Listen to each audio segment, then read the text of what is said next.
Hello everyone, आज हम सीखेंगे कक्षा 10वीं गणित अध्याय 5 की प्रश्नावली 5.2। 5.2 शुरू करने से पहले उसी प्रश्नावली से संबंधित एक उदाहरण हमें यहाँ दिया गया है, जिसमें हमें बोला गया है कि एपी यानी इसको हम कह सकते हैं कि अर्थमेटिक प्रोग्रेशन, या हिंदी में इसका मतलब होता है समांतर श्रेणी। समांतर श्रेणी हमें दी गई है 2, 7, 12 का 10वां पद ज्ञात कीजिए। जब कभी ऐसे प्रश्न हमको दिखे, पूरी प्रश्नावली 5.2 में भी जब हम कभी ऐसे प्रश्न देखेंगे तो ये सारे प्रश्न हम एक तरीके से सरल कर सकते हैं। हमें केवल और केवल इतना ध्यान रखना है कि ये फॉर्मूला और ये विधि कहाँ प्रयोग होगी, तो जब किसी संख्या के पीछे वा पद हो। हम वा पद या एनवा पद ज्ञात करने के लिए हम हमेशा a बराबर a प्लस n-1 d इस सूत्र का प्रयोग करते हुए 5.2 में भी आए हैं और इस उदाहरण को समझ लेते हैं। हमें क्या करना है कि यहाँ an बराबर a प्लस n-1 d दिया होता है। an का मान और an का मान हमें कंफ्यूज करता है। बाकी a जो कि हमारा प्रथम पद होता है, यहाँ हम प्रथम पद की बात करें जो हमारा पहला पद 2 है, और d हमारा सार्व अंतर होता है जो a2 माइनस a1 के फॉर्मेट में प्रदर्शित किया जाता है।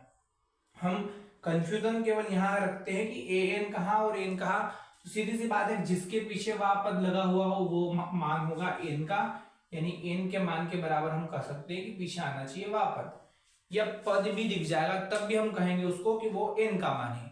दूसरी कंडीशन an का मान कहा, तो जब कभी श्रेणी चलती जाए, पीछे पद ना बोला जाए और आगे बोल दिया जाए कौन सा पद 10 होगा, ऐसा अगर बोल दिया जाए तो हम कह सकते हैं कि वैसी कंडीशन में an का मान रखना हो। तो या तो हम an को याद रख ले या n को याद रख ले।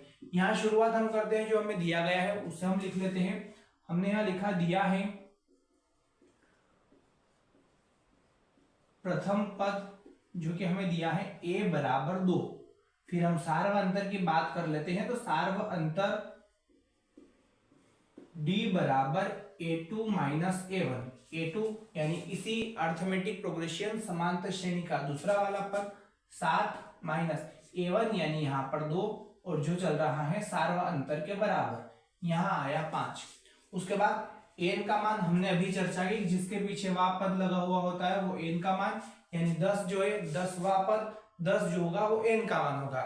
an के बारे में बात करें तो हम यहाँ कह देंगे कि an बराबर क्वेश्चन मार्क। सूत्र का प्रयोग हम करेंगे, तो सूत्र an बराबर a प्लस n-1 d, यहाँ इसका प्रयोग करना है।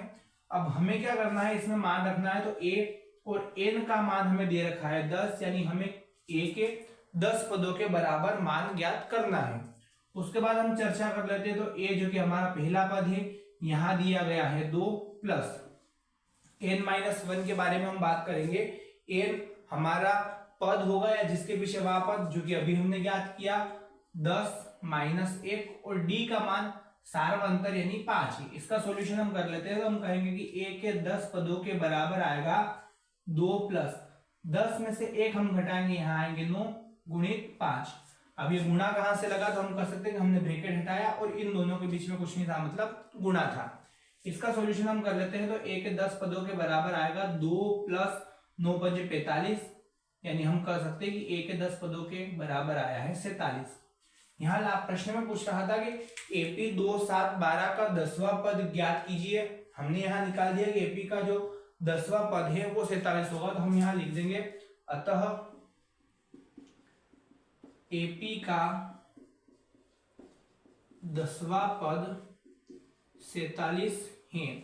इस प्रकार से हम इस सूत्र का प्रयोग करके जब कभी हमें किसी संख्या के पीछे वा पद दिया जाए, उसमें विधिवत रूप से मान रखकर बड़ी ही आसानी से ज्ञात कर सकते हैं।